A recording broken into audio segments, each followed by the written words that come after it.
जय मसीह की सभी को। Praise the Lord. मैं धनराज राउत आपका स्वागत करता हूँ। और आज का जो टॉपिक हम पढ़ने वाले हैं वो है वरदानों के बारे में, जो आजकल लोगों में बहुत गलत फहमी हो चुकी है वरदानों के बारे में। कई लोग ऐसा मानते हैं वरदानों के बारे में कि आज वरदान है ही नहीं। कुछ लोग ये मानते हैं कि कुछ कुछ वरदान है और कुछ कुछ वरदान नहीं है। तो हम इस पूरे विषय के ऊपर आज बात करने वाले हैं। तो आप मेरे इस वीडियो को पूरा देखें। अगर आपको वरदानों के बारे में समझना है या आपके अंदर भी कहीं पर ये सवाल हो कि आज परमेश्वर के जो वरदान बाइबल में दिए गए थे, क्या वो आज के पीरियड में काम करते हैं या नहीं करते हैं, या कौन से वरदान काम करते हैं और कौन से नहीं करते, जिस तरह लोग आज प्रचार करते हैं। अगर आपको इस विषय के ऊपर पूरी तरह जानकारी चाहिए तो आप मेरे इस वीडियो को पूरा देखिए। तो बात करते हैं हम उन लोगों की जो लोग ये मानते हैं कि आज के पीरियड में वरदान है ही नहीं। इस लिस्ट में ब्रदरन चर्च भी आता है, जो ये मानते हैं कि आज कोई भी वरदान नहीं है, ना पास्टर का, ना भविष्यवक्ता का, ना अन्य भाषा का, कोई भी वरदान नहीं। इसीलिए वो अपने आप को एक दूसरे को ब्रदर बोलकर, भाई भाई का चर्च बोलकर एक साथ चर्च में रहते हैं ये लोग। तो ऐसे ब्रदरन चर्च को छोड़कर भी कुछ लोग हैं जो ये प्रचार करते हैं कि आज के पीरियड में वरदान है ही नहीं। चलो हम देखते हैं कि ये शिक्षा आई कहां से इनके मन में, जो आज ये प्रचार कर रहे हैं कि आज वरदान नहीं। अगर हम हिस्ट्री में देखेंगे, आप में से बहुत से लोग नहीं जानते होंगे हिस्ट्री में, तो मैं थोड़ा हिस्ट्री का बता दूं। जब यीशु मसीह स्वर्ग उठा लिए गए, उसके 300 साल के बाद कैथलिज्म शुरू हुआ। और कैथलिज्म इस तरह शुरू हुआ कि एक हुकूमत की तरह शुरू हुआ था कैथलिज्म। तो कैथलिज्म जैसे राजा लोग होते हैं ना, राजा लोगों के खिलाफ कोई बोल नहीं सकता, उसी तरह कैथलिक कलेशा के खिलाफ है ना, उस पीरियड में कोई भी बोल नहीं सकता था। ऐसा एक दौर था। वो यीशु मसीह स्वर्ग उठा लेने के 300 साल के बाद जब वो दौर शुरू हुआ, तो ऐसा दौर था। जॉन वाइक्लिफ और बहुत सारे ऐसे थियोलॉजन आए जिन लोगों ने कैथलिक कलेशा के मतलब जो भी टीचिंग थी उस टीचिंग से मतलब बगावत की कि ये टीचिंग जो है आप लोगों की सही नहीं है, असल टीचिंग ये होना चाहिए। और उन लोगों को बहुत सारे लोगों ने फॉलो करना शुरू कर दिया और कैथलिज्म छोड़ना स्टार्ट कर दिया उन लोगों ने उस पीरियड में। और उसी पीरियड में लोग जो है वो अलग अलग डिनोमिनेशन में बदल गए। जो लूथरन को मतलब जो लूथरन को फॉलो करने लग गए, है ना, लूथरन की टीचिंग को सही मानने लग गए, तो वो लूथरन बन गए। जो मतलब ऐसे हमारा टॉपिक ये नहीं है, इसलिए मैं थोड़ा सा आपको बताना चाहूंगा। तो ऐसे करके लोग है ना चर्चों में बढ़ गए। आज जो इतने सारे डिनोमिनेशन है ना दुनिया में, वो ऐसे ही बटे हुए डिनोमिनेशन है। तो उस पीरियड में जब कैथलिक कलेशा में प्रार्थना की जाती थी चंगाई के लिए, तो वो इस तरह प्रार्थना की जाती थी जैसे हम फिल्मों में देखते हैं ना, कि किस तरह क्रॉस पकड़ के, है ना, उससे दुष्ट आत्मा उससे निकाला जाता था। तो बहुत सारी ऐसी गड़बड़ी थी वरदानों को लेकर कैथलिक कलेशा में, जो सही से नहीं लग रही थी। तो उस गड़बड़ी को बताने के लिए हमारे कुछ लोग थे जो कैथलिक कलेशा से अलग हुए थे। उन लोगों ने ये मतलब टीचिंग बनाई, कुछ थियोलॉजन भी थे, उन लोगों ने ये टीचिंग बनाई कि आज के पीरियड में ये सब वरदान नहीं है। वो इसलिए क्योंकि कैथलिक कलेशा उन वरदानों का दुरुपयोग कर रही थी। और वो पीरियड कैसा था, एक हुकूमत का पीरियड था। और उस पीरियड से, उस हुकूमत से पीरियड से वो मतलब अभी मतलब बगावत कर रहे थे। तो ये जो कैथलिक कलेशा है इस तरह की मतलब वरदानों को दावा करती थी। तो उस इसलिए इन लोगों ने ना मतलब ये मेंशन करना शुरू कर दिया कि इस तरह के वरदान होते ही नहीं बोल के। तो वो टीचिंग आज मतलब जो उस वक्त में लिखी गई, आज भी वो टीचिंग, उसी टीचिंग को लेकर लोग आज ये टीचिंग देना शुरू किए कि आज के पीरियड में जो है वो वरदान होते नहीं। कुछ लोग कहते हैं कि कुछ वरदान होते हैं और कुछ लोग कहते हैं कि वरदान होते ही नहीं। अब चलो देखते हैं कि हम वो कौन से ऐसे वचन देते हैं जिसके ऊपर वो बोलते हैं कि उस पीरियड में ही वरदान दिए जाते थे और आज के पीरियड में वरदान दिए नहीं जाते। पहली बात, ये मूसा का उदाहरण लेते, जब हम निर्गम उसका 7 से जब पढ़ते हैं तो हम देखते हैं कि वह जितनी भी विपत्ति आई है ना, और फिर उनके सामने मूसा ने जो भी चमत्कार दिखाए, या फिर जब फिरौन से इजराइलों को छुड़ाया मूसा ने और समुन्दर पार किया, जब देखते हैं हमने कि मूसा ने समुन्दर को 2 भागों में लाठी मार दिया, तो 2 भाग में परमेश्वर ने समुन्दर को 2 भागों में कर दिया। तो वहां परमेश्वर ने मूसा को ये वरदान सिर्फ उस वक्त के लिए दिया था, है ना। ऐसा ही लोगों का मानना है। और बहुत सारी बातें अगर मैं एक्सप्लेन करूंगा तो वीडियो काफी लंबा हो जाएगा। अब हम सीधा वचन की ओर चलते हैं कि कौन से वचन है जिसको लेकर वो ये टीचिंग देते हैं। पहले तो वो कुरिन्थियों 13 का उसका 7 से जब हम पढ़ते हैं, 8 से 13 के 8 में क्या लिखा है? प्रेम कभी टलता नहीं, भविष्यवाणी हो समाप्त हो जाएगी। यहाँ हम पहले इस पूरे चैप्टर का थोड़ा इंट्रोडक्शन देख लेते हैं। क्या है इस चैप्टर का इंट्रोडक्शन? यहाँ कुछ लोग जो थे वो वरदान होने का दावा कर रहे थे, और इनके अंदर जो था वो प्रेम बिल्कुल भी दिखाई नहीं दे रहा था, और ये अपने आप को ये शो कर रहे थे कि हमको ये वरदान है, वो वरदान है। तो यहाँ पर पौलुस है ना, उनको मतलब बताना चाह रहा है कि अगर तुम ये दावा कर रहे हो कि मेरे अंदर ये वरदान है, वो वरदान है, पर तुम्हारे अंदर अगर प्रेम नहीं है, इसका साफ मतलब है कि तुम्हारे अंदर वो सारे वरदान है ही नहीं। इस बात को समझाने के लिए पौलुस यहाँ सिर्फ प्रेम का उदाहरण देता है। तो हम पूरी बात यहाँ समझते कि यहाँ असल में बात क्या होगी। यहाँ बात वो कर रहा है, प्रेम कभी टलता नहीं, भविष्यवाणी हो तो समाप्त हो जाएगी। कब समाप्त होगी? हम आगे के वचन जब पढ़ेंगे ना आपको क्लियर हो जाएगा। भाषाएं हो तो जाती रहेगी, ज्ञान हो तो मिट जाएगा, क्योंकि हमारा ज्ञान अधूरा है। यहाँ पर वो समझाने की ये कोशिश कर रहा है कि तुम्हारे अंदर, तुम सोचते हो ना कि मैं भविष्यवाणी कर रहा हूँ, मैं अन्य भाषा बोल रहा हूँ, और मैं ज्ञान की बड़ी बड़ी बातें मैं बोल रहा हूँ, तो ये सब चीजें ना यीशु मसीह आने के बाद खत्म हो जाएगी। ये यहाँ पर ये पॉइंट है। ये पॉइंट नहीं है कि अभी प्रेरितों के दौर में ये चीजें चल रही है और बाद में ये चीजें खत्म हो जाएगी, ये नहीं बोल रहा है। जब यीशु मसीह आएगा, क्या लिखा है यहाँ पर? अगर यहाँ ये लिखा है कि भविष्यवाणी हो तो समाप्त हो जाएगी, अन्य भाषा हो तो वो जाती रहेगी, तो ज्ञान हो तो मिट जाएगा। यहाँ पर ये भी लिखा है ना, तो क्या आज ज्ञान मिट गया है? क्या ज्ञान की आज हमको बिल्कुल भी जरूरत नहीं गिरती? आज तो ज्ञान तो और बढ़ गया है ना। तो ये बात गलत हो जाती है। आगे अगर हम 9 से पढ़ते हैं तो 9 में क्या लिखा है? क्योंकि हमारा ज्ञान अधूरा है।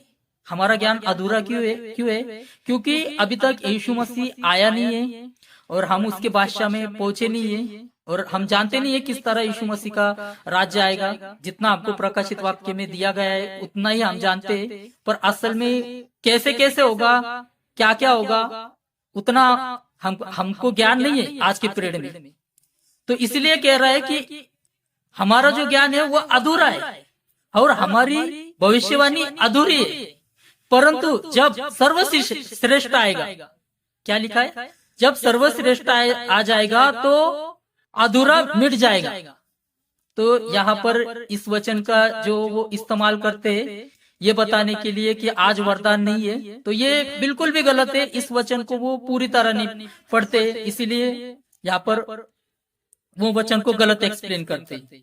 अगर इस वचन को वो ये एक्सप्लेन कर रहा है कि यहाँ भविष्यवाणी मिट जाएगी, अन्य भाषा चली जाएगी, है ना, और ज्ञान मिट जाएगा, सॉरी भविष्यवाणी खत्म हो जाएगी, ज्ञान मिट जाएगा, सॉरी गलत बोला था मैं।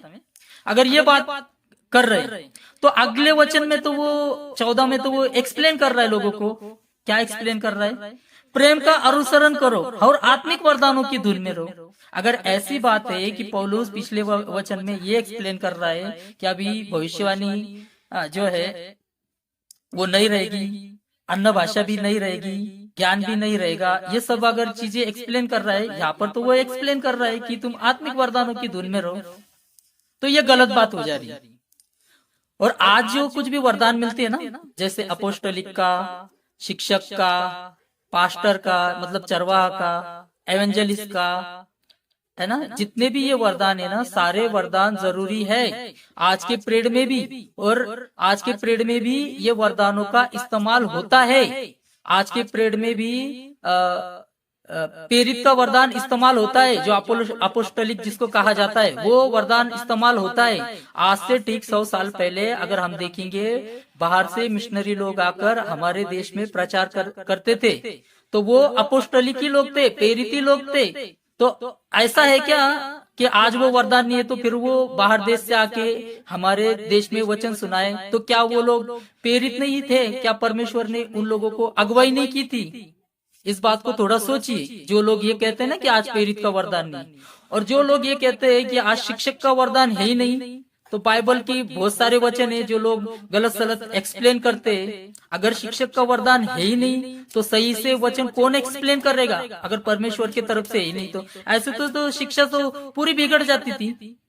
और फिर अगर लोग ये कहते हैं कि आज अगर पास्टर का वरदान नहीं, मतलब चरवाहा का वरदान नहीं है ना, अगर चरवाहा का वरदान परमेश्वर नहीं देता है ना, तो कलीसिया को संभालता कौन, कैसे? हाँ, आजकल हर कोई पास्टर बन बैठा है जो परमेश्वर से चुना हुआ नहीं है, ये बात तो अलग है, पर परमेश्वर ने भी रखा है ना। अगर हम वचन पढ़ेंगे उसका प्रेरितों के काम उसका 20-28 अगर हम ध्यान से पढ़ते हैं तो क्या लिखा है यहाँ इफिसियुस के कलीसिया में जो प्राचीन थे उन लोगों को समझाते हुए क्या लिख रहा है पौलुस यहाँ 28 में, हम पढ़ते इसको।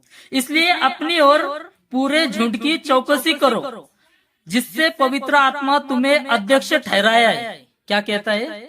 क्या अध्यक्ष ठहराया है कि तुम परमेश्वर की कलीसिया की रखवाली करो जिससे उसने अपने लहू से मोल लिया है। इस वचन से हमको स्पष्ट समझ में आता है कि परमेश्वर के आत्मा ने अध्यक्ष भी चर्च के लिए ठहराए हैं।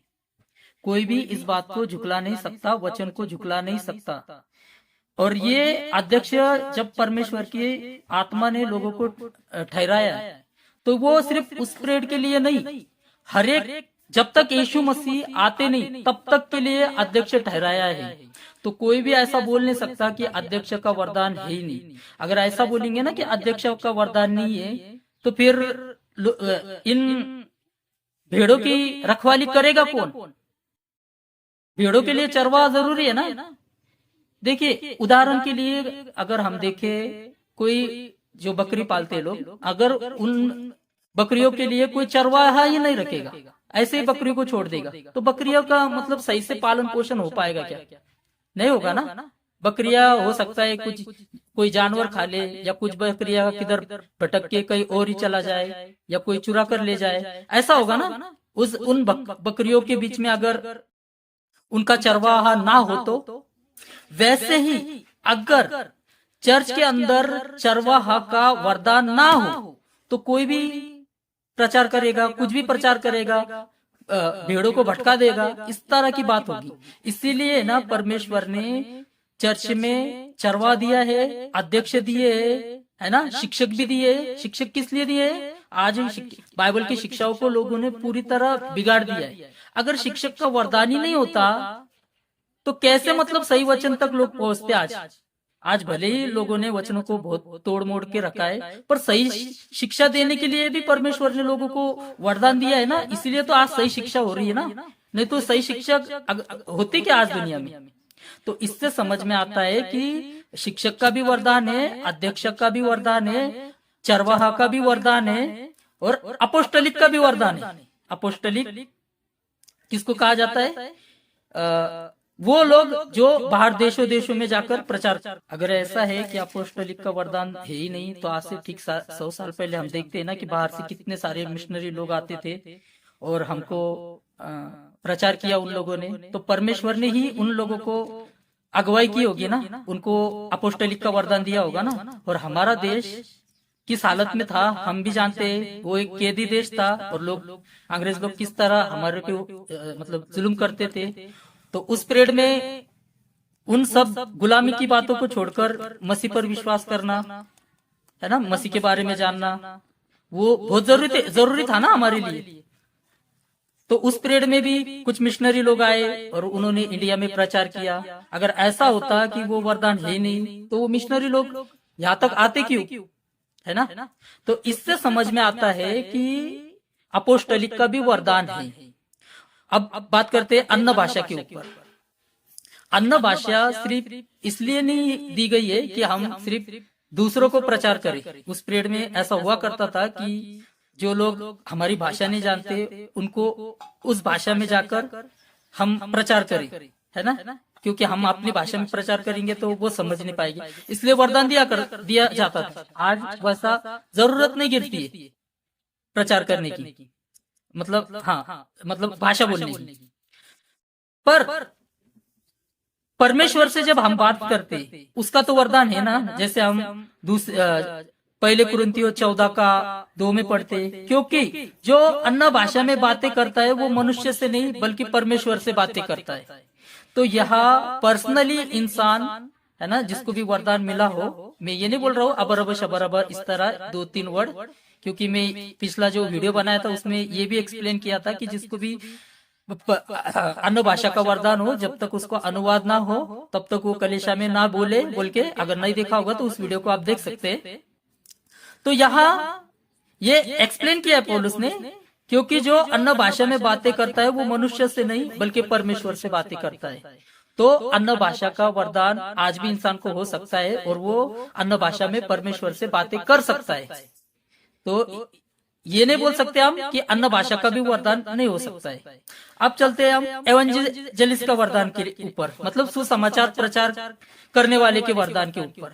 अगर ये वरदान होता ही नहीं, इंसान को ये वरदान मिलता ही नहीं सुसमाचार प्रचार करने का, तो इंसान प्रचार करता खुद से थोड़ी ना प्रचार करता। परमेश्वर की ही जब वरदान मिलता है इंसान को तो परमेश्वर ही अपने आत्मा से अगुवाई करता है कि अभी तुझे सुसमाचार सुनाना है, अभी तुझे ये काम करना है, अभी तुझे वो काम करना है। वो आत्मा उसको गाइडेंस करता है, तभी तो हमको सुसमाचार करने का वरदान मिलता है ना। अब ये तो नहीं बोल सकते कि सुसमाचार का वरदान नहीं होता है बोल के। उसी तरह दुनिया में मतलब जितने भी वरदान लोग नहीं मानते वो पहले मेरे इस वीडियो को अच्छे तरह देख लेना और बाइबल को भी अच्छे तरह पढ़ लेना, तब आगे का उन्होंने डिसाइड करना कि हमको वरदान मानना है कि नहीं मानना है बोल के। क्योंकि मैंने आपको हर एक वरदान के बारे में एक्सप्लेन कर दिया है। अगर फिर भी आपका कोई सवाल हो इसके ऊपर तो आप मुझे मैसेज कर सकते हो, कॉल भी कर सकते हो। आप मुझे व्हाट्सएप पर मैसेज कर सकते हो ज्यादातर, क्योंकि मैं जॉब में होता हूँ तो हो सकता है कि मैं आपका कॉल ना उठा पाऊँ। पर अगर आप व्हाट्सएप में मैसेज छोड़ दोगे तो मैं आपसे बात कर सकता हूँ। मेरा जो नंबर है मैं डिस्क्रिप्शन में दे दूंगा। तो जय मसीह की सबको, प्रेज द लॉर्ड। और इस वीडियो को ज्यादा से ज्यादा शेयर करिए ताकि लोगों तक पहुंच सके, और सब्सक्राइब कीजिए ताकि अगला जो वीडियो बने वो भी आप तक पहुंच सके। जय मसीह।